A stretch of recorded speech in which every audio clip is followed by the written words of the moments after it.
When starting a complex project like this one that has a lot of moving pieces and a lot of things that need to go right, it's best to have a manual with you or a guide of your own mind.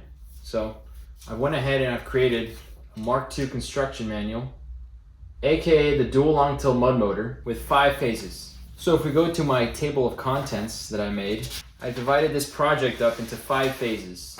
Phase 1 all the way to phase 5. Phase 1, assembly. I went ahead and I put all of the steel pieces that I'm going to use to make this, and with their weight next to them.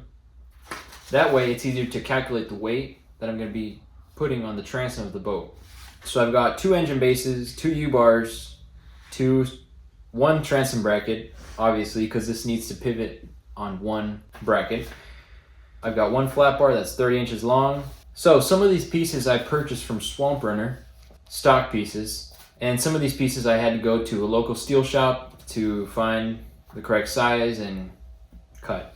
So I have 2 Swamp Runner engine bases, 2 Swamp Runner U-bars, 1 transom bracket from Swamp Runner, and then I have 1 1/2-inch thick flat bar that is 30 inches long. Another piece that I had to find on my own was a 1 plate that's 30 inches long, that's 3/8 of an inch thick and 5 inches wide. I have 1 Swamp Runner offset handlebar, and of course 2 Predator engines and 2 Longtails. So the total weight of this I calculated to be 272 pounds. A lot of this is in the what ifs. This is going to be heavy. Next phase is phase 2, which includes prep. This phase includes grinding, drilling, cutting, everything that I have to do to prepare for welding, beveling, getting rid of mill scale. Phase 3, welding and fabrication. Here I'm going to assemble, weld, bolt, and fabricate the entire Mark II chassis and engine setup. This is the most important phase out of all of them because 272 pounds depends on this phase. I've got to ensure no lack of fusion on my welds, no porosity, no undercut. And that's why I've been practicing for the past 2 months, every single day, stick welding, just going at it, laying straight beads, doing fillet welds. I've been preparing for this day for a long time. Phase 4, inspect and paint. Here I'm just going to make sure everything works when assembled together. I'm going to check for missing bolts, weld spots, anything that might be missing. I'm also going to paint any parts of the exposed steel, add an automotive primer, and then paint it so it doesn't rust. At phase 4, at this point, I'm going to be done with the whole thing. Just final touch-ups and protective paint. Phase 5, field testing. In this phase, Mark II will be fully built, inspected, and ready for field testing. Begin by slowly pushing the limits on Mark II in a shallow part of a swamp. Check to see if any improvements can be made, such as steering, the handle setup, or any extra reinforcements that seem to be needed on the welded dual engine chassis frame. It's funny because field testing pretty much just means the first time I'm going to take it out. That's going to be on the main channel. That'll be the judgment day of my welds. Now that I've showed you all the phases in this video for the Mark II construction, let me show you what I'm actually talking about. Here I've sketched out Mark II from my vision.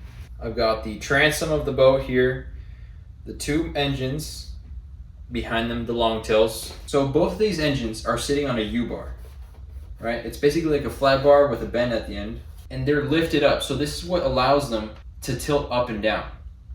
Now, I need them to be working from the same system. So I'm gonna put both of their U-bars welded onto one big, long flat bar, right? And that flat bar that long flat bar that's holding both of them together is gonna sit on one flat bar that connects to the transom bracket of the boat. And then here I've got the transom with 3 supports. I doubt this will break the transom of the boat. I've made the transom pretty sturdy. This is my first sketch of what I think Mark II is gonna look like. I made this on the 17th of November. First piece is the U-bar. This is what lets the motor tilt up and down. Then we have the actual engine base, that connects to the U-bar. Okay, that's for one motor. For the second motor, all right, they both have a U-bar connected to the engine brace, so it allows the engine to move up and down. So the first connecting piece is going to be the long steel plate that I have. Both of these engine bases are going to sit flush on one long piece of steel, 3/8 inch thick. Are going to sit on there. And I'm just going to bolt all the way through. These already have holes here, so I'll just drill the other 4 holes onto this long plate of steel. So now the engine bases are connected. So to connect these U-bars, to make sure they synchronize when I tilt up and down at the same time, first I'm going to have to cut this. This has to go. It has to be completely flat. Once this is cut, I'm going to take this flat bar. It's a 2-inch wide by 30 inches long flat bar, 1/2 inch thick, same thickness as these U-bars. I'm just going to slap it on top like that. Now they'll move together. Best I can show. They'll move together up and down. And then final piece of this is going to be, well, how do I actually connect it to the boat? The bottom of this is just a flat piece of flat bar. Well, I'm going to take yet another U-bar. I'm going to cut the ends right here. So it's going to be completely flat. And this is going to go on the flat bar that's holding both the engines. And then this final piece, I'm going to keep this and connect it to the transom bracket. Here's the transom bracket. Goes in the transom. And this is just going to go like that. 270 pounds are going to be dependent on the strength of this transom bracket. Now I know this transom bracket can hold the strength of 201 pounds because that's the largest amount that Swamp Runner offers to put onto it. A 40 horsepower Vanguard with a large kit from them, 76 pounds plus 125 pounds. That's 201 pounds that goes onto here. I'm about 72 pounds over. I don't think it'll make much of a difference. Hopefully not. And that's pretty much it. Phase 1, everything assembled. Now on to phase 2, prep. Now I'm on to phase 2. Drill the holes.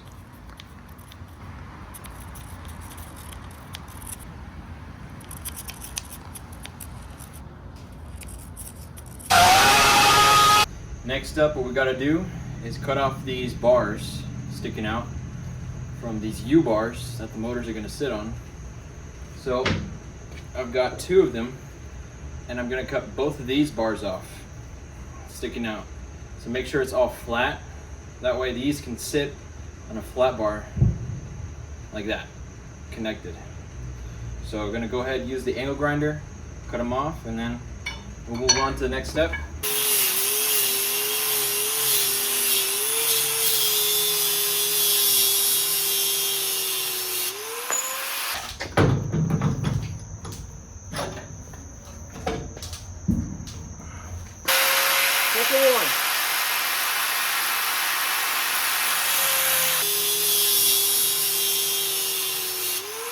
Now there's still a little bit left, so I'm gonna have to just grind it down with the angle grinder all the way until it's completely flat. And then after that, I'm gonna bevel it right on the edge here for penetration when I weld the other flat bar together, like a pancake. From about right here, I'd say, to like right here. I don't wanna get too close to the bend right here. I don't wanna mess around with that. So I'm gonna just start right here, bevel it all the way to right here, both sides. Same thing with that one. And yeah, that'll be preparing these U-bars for welding.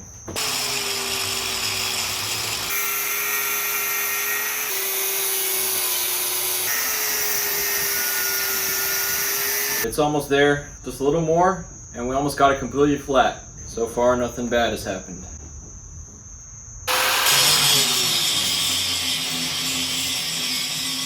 So now I'm gonna cut off this part and that part. That way it's completely flat, because this is gonna go on the bottom of everything, connecting to the transom bracket of the boat, like that. That's one side. Now we just have the other one to do. We cut off both sides. Now we just have to level it out with the grinder. But after this, I believe this is is the last piece that we need to cut for this project. From here on out, it's just beveling, grinding, and cleaning, mill scale, off the pieces of steel to weld.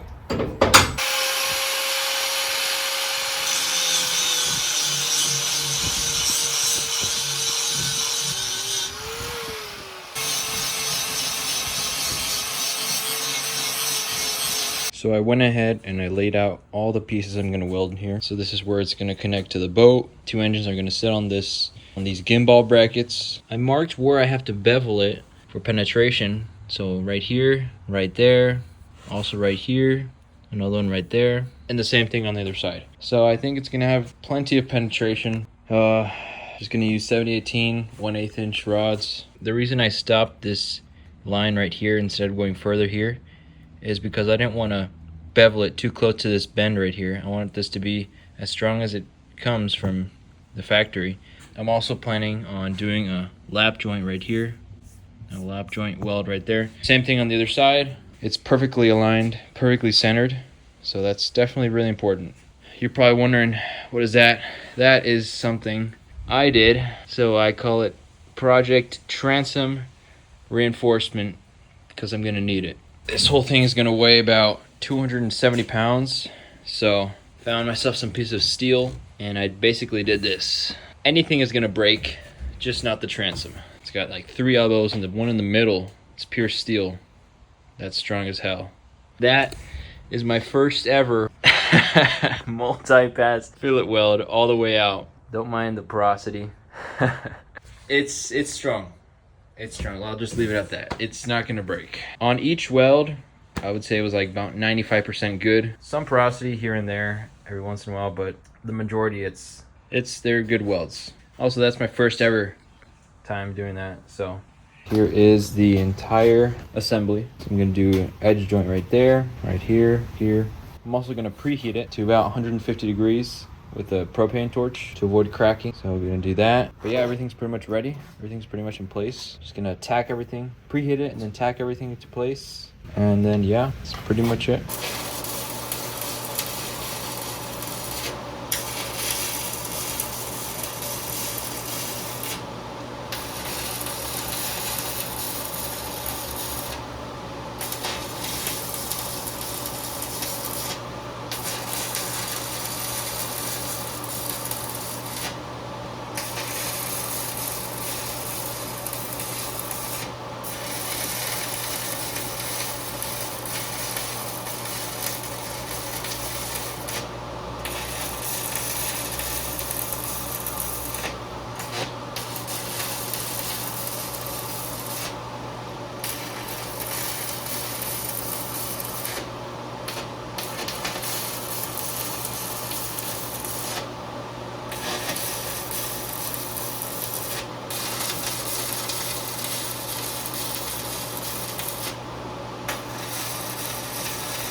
Okay, here we go. I finished preheating it to about 170, 180. It's all preheated. So now we're just gonna run some straight beads along this.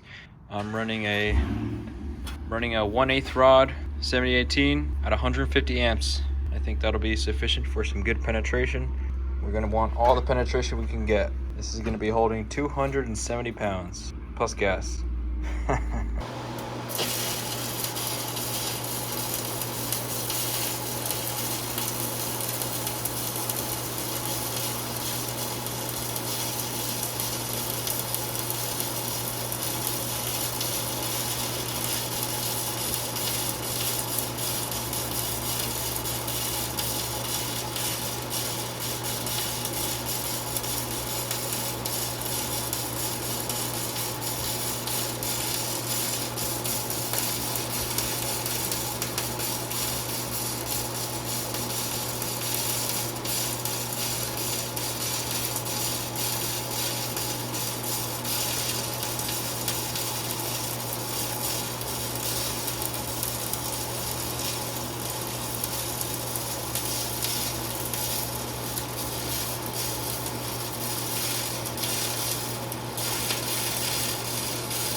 Got on fire there.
So I just finished my cap pass right here on this side. For my first pass, I did a straight bead, and then I did another straight bead. And then this cap, I did zigzag. 1, 2, 1, 2, 1, 2. So I did that for the cap. I'm gonna do another lap joint right there, lap joint right there. Right now I'm gonna fill this in, do a straight bead right there, then cap it off with the zigzag, connect both metals like that.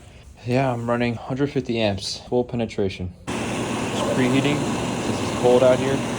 This part cooled off on me. I want to avoid any cracking, so I'm preheating to about 170.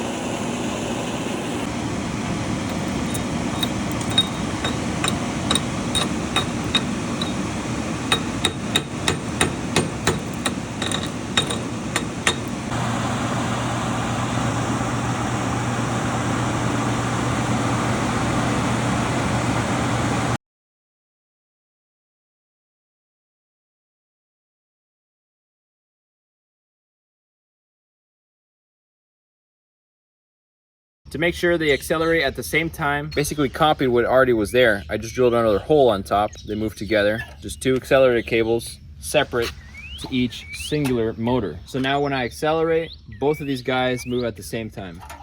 So this whole setup weighs probably about 276 pounds. The boat came with 2 stock whatchamacallits, and I added a big one here in the center. This is an old winch post bar. I did a corner joint weld right here. I did a multi-pass fillet weld all the way out. Ignore that porosity. It is strong and it's not gonna come off. I also added another steel plate over here, so it kind of pancakes itself, creates a very strong pancake. This is a very strong transom. I would say it's rated for this weight.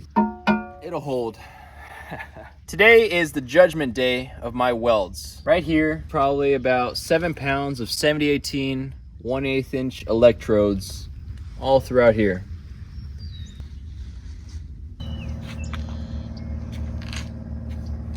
Since I'm steering 276 pounds, I knew one single handlebar was not gonna cut it. I put tubing in all of them, and then I connected it, I welded it, and now when I push down, everything gets activated at the same time. So now it is nice and strong.